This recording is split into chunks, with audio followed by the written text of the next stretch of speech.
Amali ya pili ambayo ulama wametuambia ni kusimamisha swala za faradhi kwa wakati pamoja na jamaa. Ar-Rasul sallallahu alaihi wasallam asema, fanyeni khairi kadri uwezo wenu, lakini mjue hili, hakuna amali khairi kama swala mnayosimamisha.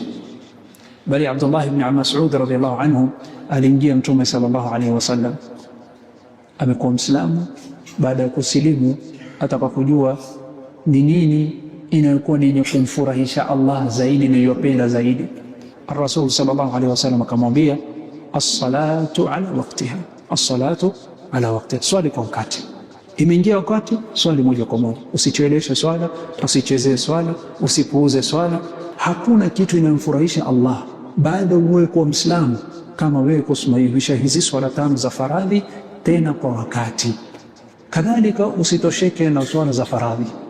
Tunajua ya kwamba kuna swala za sunna ambazo zimefungamana na hizi swala za faradhi, na hizi swala za sunna ni bora uweze kuunganisha, uweze kuswali rakaa 12 za sunna, rakaa 12 za sunna zilizofungamana na faradhi hizi tano.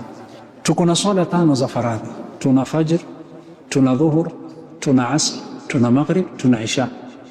Kuna rakaa ambazo tunaswali ima kabla swala ama baada swala. Salati al-fajr kuna sunna imekuja kabla yake na ni rakaa ngapi? 2. Salati dhuhur imekuja rakaa 6 za sunna, 4 kabla dhuhur na 2 kabla dhuhur. Ngapi hizo? 6. Ikija salatu al-asr haijapokewa qablia wala baadia. Ikija maghrib unaswali 2, hakuna qablia katika hizi rakaa 12 za sunna ambazo Rasul alisisitiza inakuja baada yake. Kwa hivyo zitakuwa tumeswali rakaa ngapi? 8 na 2 zitakuwa zimebakia ngapi? 2. Salatu al-isha hizi rakaa 12 za sunna imekuja baada yake, si kabla yake. Kwa hivyo itakuwa imekuwa ngapi? 12.